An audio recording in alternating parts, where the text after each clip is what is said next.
Okay, this is Marty Carter. I'm with SumnerOne, and we're going to talk about one of the more common service calls on these machines, regardless of brand. It's lines and streaks on output, lines and streaks on copies, or lines and streaks on the scans.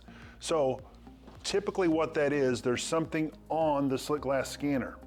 One way to determine if that's true or not is to make a copy, a simple copy through the document feeder. If you get a line, but then we ask you to make a copy on the glass, and that copy looks clean, I'm pretty confident that there is something on the slick glass scanner. So this particular model, the Kyocera TASKalfa, comes with a nice microfiber cloth to clean the scanner.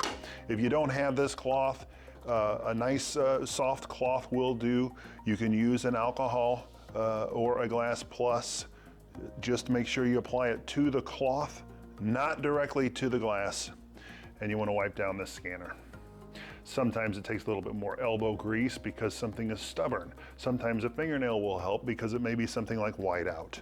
But if you clean this scanner, and there's a second scanner that I want to show you, and it's underneath here, because it takes a picture of both sides of the paper with one pass. Thus it's important to clean both of the scanners, and here you can see the second one. Again, you might take a fingernail if it's a whiteout. Okay, a little more elbow grease. Once you clean that, you can close it up, put that back where you got it. You don't have to place a service call. Your copier now performs without any lines or streaks. Thank you.